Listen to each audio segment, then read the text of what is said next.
नमस्कार, मैं भूपेंद्र रावत और आज मैं आपके साथ बात करने के लिए आया हूं। देश में लॉकडाउन के बाद अनलॉक करने की जो प्रक्रिया शुरू हुई, उससे पहले प्रधानमंत्री नरेंद्र मोदी जी का देश में अपना दूसरे कार्यकाल के 1 वर्ष की अवधि पर लिखे गए पत्र के मामले को लेकर के, और दूसरा राष्ट्र के नाम पर संबोधन को लेकर के, और तीसरी महत्वपूर्ण बात जो स्मृति ईरानी जी और केंद्रीय मंत्री गृह मंत्री अमित शाह जी ने कही, इन सब मुद्दों पर आपके साथ चर्चा करने के लिए पहली चर्चा मैं आपसे करना चाहता हूं। प्रधानमंत्री नरेंद्र मोदी जी ने एक बड़ा पत्र लिखा देश के नाम पर। उस पत्र में उन्होंने कहा कि हमने चाहे धारा 370 हटाने का, राम मंदिर का मुद्दा हो और तमाम जो 3 तलाक का मसला हो, और सबसे बड़ी जो अहम बात की वो कहा कि हमने भारत की आत्मा, भारत की करुणा, सिटीजन अमेंडमेंट एक्ट को लेकर जो कहा गया। मेरे दोस्तों, मैं यहाँ पर शुरू करना चाहूँगा। सबसे पहले बात करेंगे कि सिटीजन अमेंडमेंट एक्ट के मुताबिक ये कहा गया कि अफ़गानिस्तान में, पाकिस्तान और बांग्लादेश में जहाँ पर गैर मुस्लिमों को किसी प्रकार का अगर वहाँ परेशानी और कष्ट होगा तो उन सब को आश्रय देने के लिए भारत सरकार ने कहा कि हमने कानून को बदल डाला। लेकिन जितने लोग, आप ये समझ लीजिएगा कि प्रधानमंत्री 2 बात बड़ी जोर जोर से कह रहे हैं। एक कह रहे हैं कि भारत ने सबसे सही समय पर सटीक और सही निर्णय लिया। मैं आप सब लोगों के साथ बार बार संवाद करता रहा हूं और मैंने बीच में कई बार ये दावा किया कि हमारे देश और दुनिया में प्रति वर्ष कोरोना नहीं,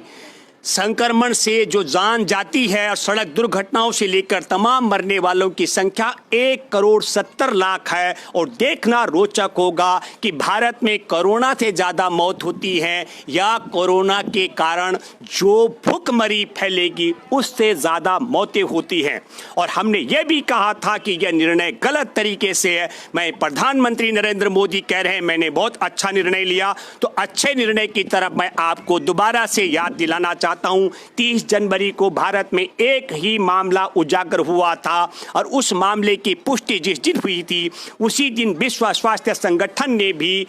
कोरोना आपातकाल विश्व में घोषित किया था। लेकिन नरेंद्र मोदी की सरकार ने उस तरफ ध्यान नहीं दिया, क्योंकि तब नरेंद्र मोदी को राजधानी दिल्ली के विधानसभा चुनाव और नमस्ते ट्रंप का कार्यक्रम और मध्य प्रदेश में कमलनाथ की सरकार की विदाई के लिए काम करना था। और 23 मार्च को सरकार की विदाई के बाद 24 मार्च की देर रात को जिस दिन लॉकडाउन किया गया, उस दिन आप और हम सब समझते हैं कि 576 मामले भारत में कोरोना के थे। तो यदि भारत की सरकार ने सही समय पर निर्णय लिया तो हमें पूछना चाहिए कि प्रधानमंत्री नरेंद्र मोदी देश को बताएं, जब देश में सिर्फ 500 के करीब मामले थे तब भारत के करोड़ों करोड़ मजदूरों को लाठी डंडे के बूते रोक करके रखा गया, जिन लोगों की रोजी रोटी और आवागमन के साधन रेल और बस सेवा छीन करके। मैं ये बात इसलिए कहना चाह रहा हूँ, आज प्रधानमंत्री कह रहे हैं कि हमने बहुत बड़ी उपलब्धि हासिल कर दी है। 8,000 से ज़्यादा कोरोना के मामले रोजाना उजागर हो रहे हैं। और उसमें भी रोचक बात यह है कि भारत में चिकित्सा अनुसंधान परिषद ने दावा कर दिया हम तो उन्हीं की जांच कर सकते हैं जिन लोगों में लक्षण उजागर होंगे। मैं पहले भी बार बार बोलता रहा हूं कि भारत में 80% और दुनिया में 80% कोरोना पीड़ित ऐसे लोग होते हैं जिनमें लक्षणों को न थर्मल स्कैनर पकड़ सकता है, न रैपिड टेस्ट किट उसकी जांच कर सकती है, न पेशेंट को पता लगता है कि वह कोरोना पॉजिटिव है, और न डॉक्टर बता पाते हैं कि वह कोरोना पॉजिटिव है। मैं ये बात इसलिए कह रहा हूं कि जो लक्षण उजागर हो रहे हैं उस संख्या के मुताबिक अभी 8,000 रोजाना मामले उजागर हो रहे हैं। और प्रधानमंत्री नरेंद्र मोदी जी कह रहे हैं कि मैंने बहुत बड़ा काम किया, भारत की करुणा का काम है। ये भारत की करुणा का काम अगर कहते हैं तो 2002 में 97 लोगों क्या हत्यारा, हमारे हिंदुस्तान के 97 लोगों की गुजरात में जिसने हत्या की और 33 लोग जिसमें घायल हुए। मैं बाबू बजरंगी का जिक्र कर रहा हूं। और बाबू बजरंगी का जिक्र करते हुए आप देखेंगे कि बाबू बजरंगी का फोटो कहां पर है। बाबू बजरंगी अमित शाह और प्रधानमंत्री नरेंद्र मोदी और पूर्व उप प्रधानमंत्री हमारे देश के लाल कृष्ण आडवाणी जी, आप अगर जा करके आप देखना चाहें तो मैं आपके सामने पेश कर रहा हूं। ये फोटोग्राफ आप देखिए, ये फोटोग्राफ है बाबू बजरंगी के साथ में। और बाबू बजरंगी के साथ में मैं ये जिक्र इसलिए कर रहा हूं कि भारत की करुणा कैसी करुणा है कि जो शख्स 97 हत्या और 33 लोगों को घायल करता है, और आप हैरान होंगे जान करके जिस तरीके की तहलका के स्टिंग ऑपरेशन में बाबू बजरंगी ने कहा कि हमने तो एक घर से गैस का सिलेंडर निकाला और आग लगा के दूसरे घरों में फेंका, ठीक जिस तरीके का दावा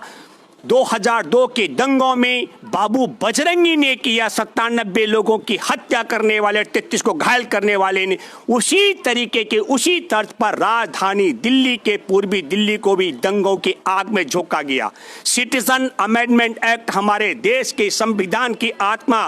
धर्मनिरपेक्षता की हत्या करके बनाया गया ऐसा कानून है जिसके लिए कहा जा रहा है कि हम पाकिस्तान, बांग्लादेश, अफगानिस्तान से गैर पीड़ित मुसलमानों को भारत में शरण देंगे। हमारे देश के 14 करोड़ मजदूर जिनकी एक झटके में प्रधानमंत्री नरेंद्र मोदी ने 24 मार्च की शाम को 8 बजे टीवी में बैठ करके आधा घंटे के गाल बजा करके उनके आवागमन के साधन रेल और बस सेवा छीन लिया और उनकी रोजी रोटी आजीविका के तमाम साधन नष्ट किए।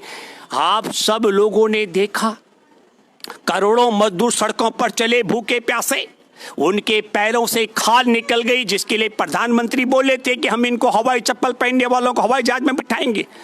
पस पड़ गया उनके पैरों में। तब हमारे देश की, भारत की करुणा नहीं जागी। वो कोई पाकिस्तानी सरकार ने नहीं ऐसा किया था, अफगानिस्तान की सरकार ने नहीं किया था, किसी बांग्लादेश की सरकार ने नहीं किया था, लेकिन हमारे देश में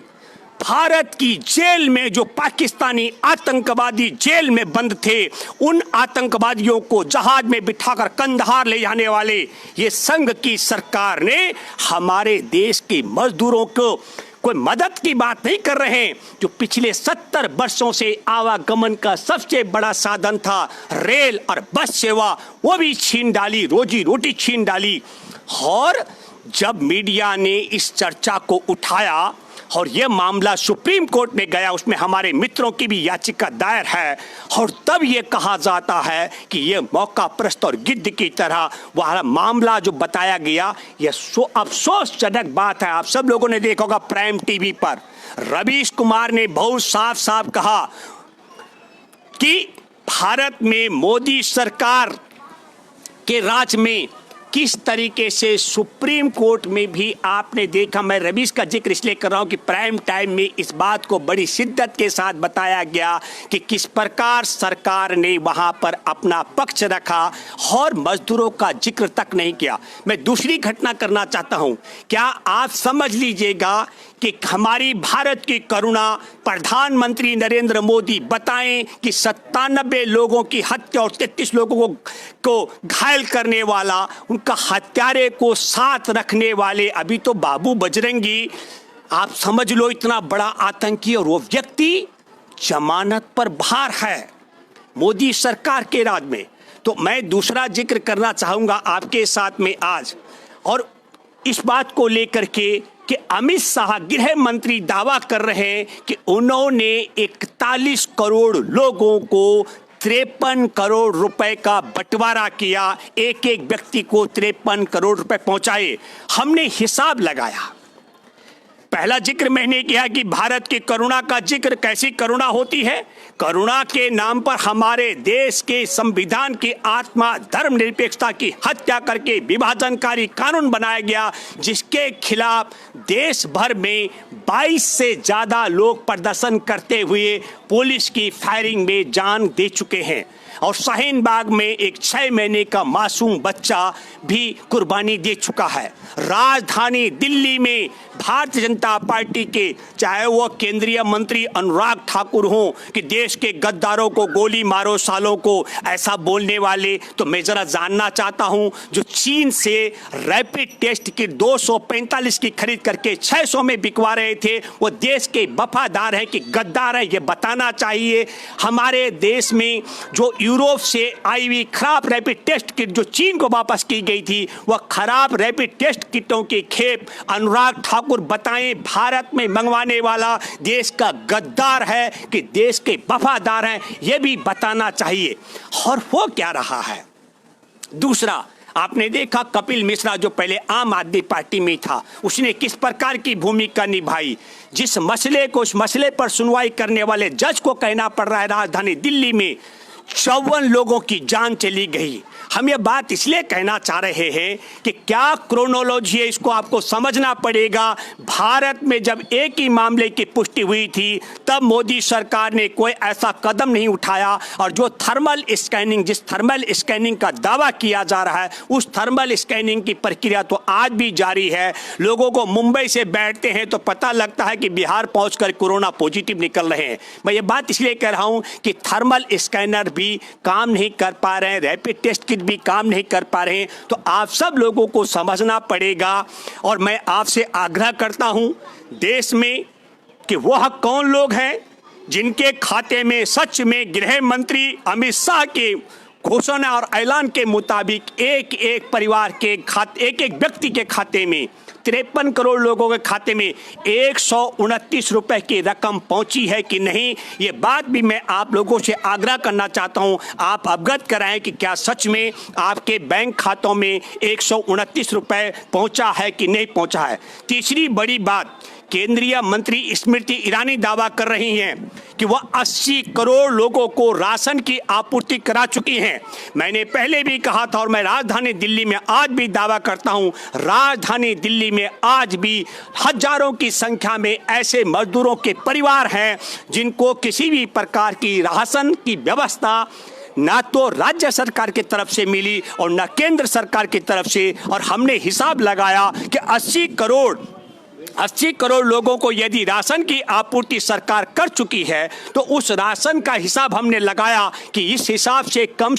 ये माना जाए कि 400 करोड़ की आबादी पार हो जाती है, जबकि भारत में बमुश्किल आबादी कितनी है, 137 करोड़ रुपए। तो हमको लगता है कि यदि माना इनकी भारत का क्या कहते हैं करुणा की बात मोदी जी करते हैं, उनकी मंत्री साहिबा कह रही हैं, तो मैं भारत में आप सब लोगों से, दर्शकों से आग्रह करना चाहता हूं, जिन परिवारों को, जिन मजदूरों को अभी तक राशन नहीं पहुंची हो, उन सब से भी मैं आग्रह करता हूं, गुजारिश करता हूं कि आप भी अपने कमेंट्स जरूर लिखें और बताएं और दूसरे लोगों तक भी पहुंचाएं कि उनको राशन मिला है कि नहीं मिला है। ये एक बहुत बड़ा घोटाला है, न केवल 245 की रैपिड टेस्ट किट को 600 में बिकवाने का घोटाला है, न केवल यूरोप से आकर के जो चीन वापस चली गई थी खराब टेस्ट किट की खेप, उस खेप को भारत में खपाने का मामला है, और न केवल 41 करोड़ लोगों के नाम पर 53 करोड़ लोगों रुपए को ठिकाने लगाने का मसला है। और स्मृति ईरानी जी भी बताएं कि वह 80 करोड़ अब कौन कौन लोग हैं, 80 करोड़, जिन 80 करोड़ दुनिया के नागरिकों को स्मृति ईरानी जी ने राशन पहुंचाई, ये भी एक बड़ा घोटाला है। और इसके अलावा मैं आपसे आग्रह करना चाहता हूं, क्योंकि नरेंद्र मोदी बार बार कह रहे हैं, मोदी सरकार कह रही है आत्मनिर्भर भारत के लिए 20 लाख करोड़ रुपए। मैं आपसे गुजारिश करना चाहता हूं, बिल्कुल हमने गणना की, हमारे देश की लगभग 25 करोड़ परिवार हैं और एक एक परिवार के हिस्से बमुश्किल 80 हजार रुपए आते हैं। मैं आप सब लोगों से आग्रह करता हूं, जिन परिवारों को कोरोना राहत के नाम पर 20 लाख करोड़ रुपए में से 80 हजार रुपए का हिस्सा पहुंच चुका हो उन सब से भी मैं आग्रह करता हूं वो अपने कमेंट जरूर लिखें। और जिन साथियों को 80,000 रुपए का अपना हिस्सा नहीं मिल रहा हो उनसे भी मैं आग्रह करता हूं ताकि हम प्रमाणिक तौर पर सबूत के साथ बता सकें कि नरेंद्र मोदी की सरकार 20 लाख करोड़ रुपए के साथ भी उसी तरीके का घोटाला कर रही है जिस तरीके का घोटाला चीन से 245 की किट खरीद करके 600 में बिकवाने का और यूरोप से चली हुई नकली किटों की खेप जो वापस चीन को गई थी उसे भारत में खपाने का। और यही नहीं, हमारे देश में प्रधानमंत्री राहत कोष की जगह पीएम केयर का खाता खुलवा करके और एक बड़ा घोटाला करने की ओर मोदी सरकार अग्रसर है। मैं आप सब लोगों के साथ इसलिए अभी मुखातिब हुआ हूं कि 3 महत्वपूर्ण सवाल। एक, भारत में भारत के संविधान की आत्मा धर्मनिरपेक्षता की हत्या करके विभाजनकारी कानून सिटीजन अमेंडमेंट एक्ट जिसके खिलाफ देश भर में आंदोलन चला और 22 से ज्यादा लोगों की शहादत हो चुकी है और हम किसी भी कीमत पर अपने संविधान की आत्मा धर्मनिरपेक्षता की हत्या के खिलाफ थे और खिलाफ हैं और खिलाफ रहेंगे। और दूसरी मैं आपको बताना चाहता हूं वह है भारत की नागरिकता। सिटीजन अमेंडमेंट एक्ट के बाद एनआरसी का मामला और आप समझ लीजिएगा कि मोदी सरकार ने जिस तरीके से एक झटके में कोरोना के नाम पर हमारे देश के 14 करोड़ मजदूरों की रोजी रोटी और आवागमन का साधन रेल और बस सेवा छीन करके विवश कर दिया। मजदूरों को पैदल चलते हुए उनके पैरों में से खाल निकल गई, खून टपक गया और करोड़ों की संख्या में मजदूरों के पैरों में पस पड़ गया।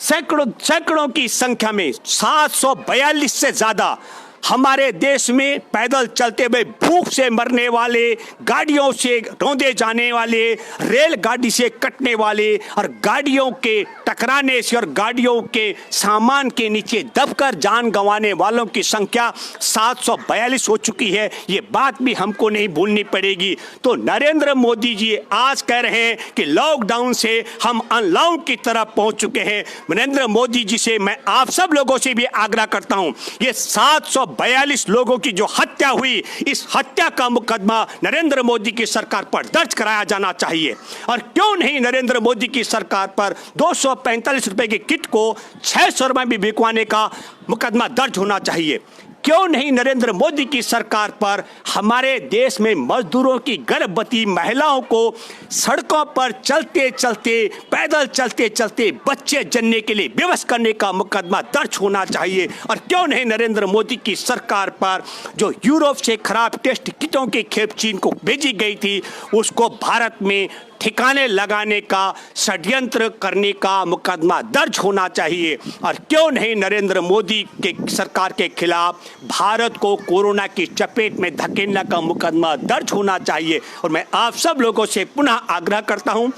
जिन परिवारों को 80 हजार रुपए अपना हिस्सा नहीं मिला, समझ लो उसी प्रकार का घोटाला मोदी सरकार करने वाली है जैसा 245 की किट को 600 में बिकवा कर रही है।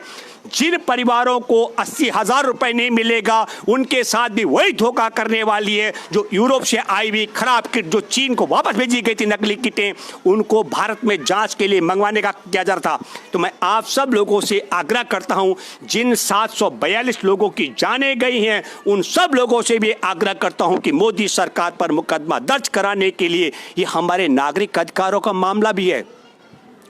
और हमारे देश में सुप्रीम कोर्ट में बैठे जजों ने, मैं तो बहुत हैरान हूं, मतलब बहुत विचलित हूं मैं। हम पहले से भी देखते रहे दशकों से सुप्रीम कोर्ट पे बैठे जज स्वतः संज्ञान लेते थे, लेकिन तब लेते थे जब कोई घटनाक्रम हो, यहाँ तो सांप को निकलने के बाद लकीर पीटने की बात। और आखिरी बात, मैं बहुत परेशान हूं इस बात को सोच करके कि भारत में होड़ लग रही है, किसने बस उपलब्ध कराई और किसने बस उपलब्ध नहीं कराई। हम ये कह रहे हैं कि सबसे पहले मोदी सरकार पर यह मुकदमा क्यों नहीं दर्ज होना चाहिए कि मोदी सरकार ने हमारे देश के मजदूरों के आवागमन के जो पहले से साधन थे वो साधन रेल और बस सेवा बंद करके मजदूरों को पैदल चलने के लिए विवश क्यों किया। ये कोई चर्चा का विषय नहीं है कि किसने, प्रियंका गांधी ने 1000 बसें भेजी और योगी आदित्यनाथ ने 1000 बसों का उपयोग नहीं होने दिया। और आखिरी बात मैं आपको बताना चाहता हूं, सुप्रीम कोर्ट में बैठे मुख्य न्यायाधीश ने मजदूरों के मसले पर सुनवाई के वक्त मार्च में कहा कि हम विशेषज्ञ नहीं हैं। बिल्कुल मैं भी मानता हूं सुप्रीम कोर्ट में बैठे मुख्य न्यायाधीश आप विशेषज्ञ नहीं हैं, लेकिन अर्थशास्त्री अभिजीत बनर्जी हैं जिनको नोबेल पुरस्कार मिला, वो भी बोल चुके हैं। और कांग्रेस के नेता राहुल गांधी बार बार कह रहे हैं कि जब तक हमारे देश में लोगों के पास खरीदने के लिए पैसा नहीं होगा, जब तक खरीदारी करने का पैसा नहीं होगा, तब तक देश के उद्योग और व्यापार को कैसे पटरी पर ला सकते हैं। और इसके लिए जरूरी है कि सबको नगद पैसा दिया जाए। और बार बार राहुल गांधी भी मैं बधाई देना चाहता हूं, उन्होंने कहा मत मानिए आप मोदी जी से न्याय योजना, लेकिन मैं जरा आपसे जानना चाहता हूं मोदी जी, उन्होंने कहा न्याय योजना का आप नाम बदल दीजिए। अरे आप अपने ही किसी नेता के नाम पर उस योजना को चलाइए। लेकिन मैं जरा जानना चाहता हूं, जब करोड़ों मजदूरों को आपने भयभीत कर करके उनकी रोजी रोटी और आवागमन का साधन छीनकर पैदल उनके गांव में वापसी करा दी और उसके बाद आप ये अनलॉक कर दिए, तो हम ये जानना चाहते हैं और आप देशवासियों से मैं आग्रह करता हूं, जब भारत में एक ही मामला था तो यह नालायक और निकम्मी सरकार भारत को कोरोना की चपेट में आने से नहीं रोक पाई थी। तो विदेश से एक मामले की पुष्टि 30 जनवरी को हो चुकी थी, तब यह सरकार कोरोना की चपेट में आने से देश को नहीं बचा पाई। आज तो रोजाना 8,000 ज्यादा मामले नए उजागर हो रहे हैं और भारत में 2 लाख कोरोना के मामले पहले ही उजागर हो चुके हैं। ऐसी दशा में मैं आपसे आग्रह करता हूं, जो नालायक सरकार विश्व बैंक से, एशियन डेवलपमेंट बैंक से लोन ले ले 190 अरब रुपए, जो प्रधानमंत्री राहत कोष की जगह पीएम केयर का खाता खोल दे, लेकिन हमारे देश में कोरोना योद्धा डॉक्टर, नर्स, तकनीशियन, एम्बुलेंस कर्मी, सफाई कर्मी और पुलिस कर्मियों को पीपीई पर्सनल प्रोटेक्शन इक्विपमेंट उपलब्ध न करा सके, उस सरकार से हम कैसे उम्मीद करेंगे। और आखिरी बात करके मैं आपको इसलिए कहना चाहता हूं कि कोरोना अब हमारे देश में तब तक रहने वाला है, दवाई नहीं, जब तक इसका टीका इजाद नहीं हो पाता है। और आखिरी बात, मोदी जी मैं आपके साथ भी चुनौती देता हूं,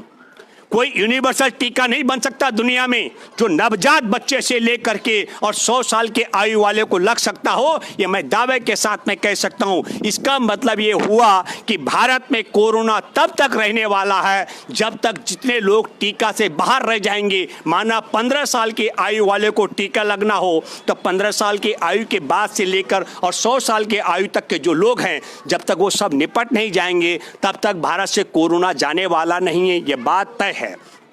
इसलिए भारत को कोरोना में ही जीना है। और मैंने जब ये कोरोना का चल रहा था तब बार बार जिक्र करते हुए कहा था, दोबारा बोल रहा हूं कि संसार में संक्रमण से 1,70,00,000 लोग, जिनमें सड़क दुर्घटना शामिल है, लगभग हर साल मृत्यु होती है। और उसमें कोरोना के मामले भी थोड़ा जुड़ जाएंगे। बहुत बड़ी संख्या कोरोना की होने वाली नहीं है, लेकिन कोरोना ने हमारी दशा को कहां पहुंचा दिया। लेकिन कोरोना की आड़ में हम सब लोगों को ये नहीं भूलना चाहिए कि गुजरात के लोग जो उत्तराखंड में फंसे हुए थे, उनको इज्जत के साथ बसों में बिठाकर गुजरात पहुंचाया गया। और गैर गुजरातियों को मोदी राज में पूरे देश के अंदर जगह जगह पुलिस ने बेरहमी से कुत्तों की तरह से पीटा और मारा है, कईयों की जान चली गई। और यही नहीं, कोरोना की आड़ में, अरे भाई आपके सामने हमने जिक्र किया कि भारत की कोरोना की बात मोदी जी करते हैं, 97 हत्या करने वाला बाबू बजरंगी, इनका बहुत नजदीकी व्यक्ति, वो जमानत पर है। और हमारे देश में डॉक्टर कफील जेल में है, जबकि उसको कोरोना के समय बाहर रहना चाहिए था। मिराज हैदर हैं जामिया विश्वविद्यालय के, और मैं ये जानता हूं कि दिल्ली, राजधानी दिल्ली का जो दंगा है वो ठीक बाबू बजरंगी की तर्ज पर लड़ा गया। बाबू बजरंगी की तर्ज पर ही वो विस्फोट किए गए गैस सिलेंडरों के, उस पर जांच नहीं हो रही है। हम हैरान हैं कि सुप्रीम कोर्ट इस पर भी मौन है। सुप्रीम कोर्ट जानता है और मानता है। मैं फिर दावे के साथ में कह सकता हूं कि राजधानी दिल्ली में सबसे बड़ा नुकसान संपत्ति जलाने का, जान से, जन, धन और इंसान के नुकसान सबसे ज्यादा मुस्लिम समुदाय का हुआ। और मैं हैरान हूं, वीडियो वायरल हो रहे थे, पुलिस के साथ में विशेष कपड़ा पहने हुए संगी गिरोह के लोगों का पूरा सिस्टम बेनकाब हो रहा था, लेकिन दिल्ली पुलिस को कुछ नहीं दिखता है। जिस तरीके से सुप्रीम कोर्ट में बैठे जजों को सड़कों पर बच्चे जलने वाली, रेल की पटरी पर कट के मरने वाले, गाड़ियों से रौंदे जाने वाले, गाड़ियों के पलटने से दबकर मरने वाले मजदूर नहीं दिखते हैं। और उसी तरीके से राजधानी दिल्ली में जो दंगाई हैं, उन दंगाइयों की बजाय जवाहरलाल नेहरू विश्वविद्यालय और जामिया विश्वविद्यालय के छात्रों को मोदी सरकार इसलिए टारगेट बना रही है। यह सवाल बड़ा खड़ा होने वाला है कि मोदी जी जब देश में सिर्फ 500 ही कुछ मामले थे तो पूरे देश में तालाबंदी, और जब मामला 2 लाख क्रॉस कर जाए और हर रोज 8 लाख ज्यादा मामले नए हों, तब ताला खोलने के लिए क्या आप ताली बजाना शुरू कर दें। ये गणना, ये गणित, ये क्रोनोलॉजी देश समझना चाहता है कि आखिरकार मोदी जी इस प्रकार का लॉकडाउन करके आपने देश को बर्बाद कर दिया। और मैं एक शब्द में कह दूं,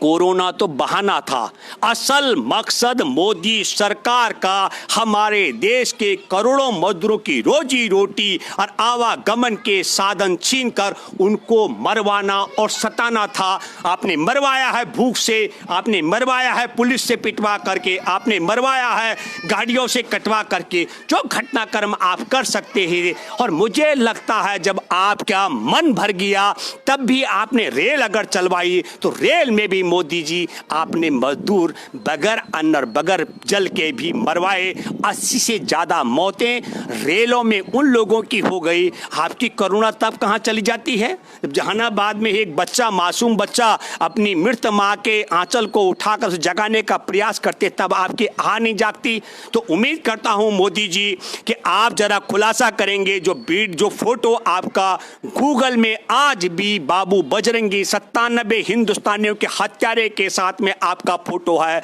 आपका फोटो है 33 लोगों के घायल करने वाले के साथ में, जरा आपकी करुणा उसमें जागती है कि नहीं जागती है। तब मुख्यमंत्री भी आप ही थे। मैं ये बात इसलिए कहना चाहता हूं। और आखिरी बात फिर मैं आप सब लोगों से कहता हूं कि आप सब लोगों को एकजुट होकर के अपने अपने परिवार के हिस्से की 80,000 रुपए की जो अभी 20 लाख करोड़ रुपए की रकम है, उसके लिए एक बड़ा अभियान चलाने की जरूरत है। इसी बात के साथ में मैं आप सब लोगों को ये बात कहना चाहता हूं कि आप लोगों को ये भी जानकारी लेनी पड़ेगी कि वह कौन से 41 करोड़ लोग हैं जिनको 53 करोड़ रुपए अमित शाह की व्यवस्था बांट चुकी है, और वो कौन 80 करोड़ लोग हैं, मानी 80 करोड़ लोग मानी 80 करोड़ परिवार हैं जिनको स्मृति ईरानी दावा कर रहे हैं कि वो राशन बांट चुकी हैं, और वो कौन कौन से लोग हैं जिनके हिस्से में मोदी सरकार के द्वारा 20 लाख करोड़ रुपए का शेयर पहुंचने वाला है। और जिन जिन के पास ये न पहुंचे उन सब से भी मैं आग्रह करता रहूंगा कि आप संपर्क में बने रहें ताकि हम लोग अपनी आवाज को बुलंद कर सकें। धन्यवाद। जय हिंद, जय भारत।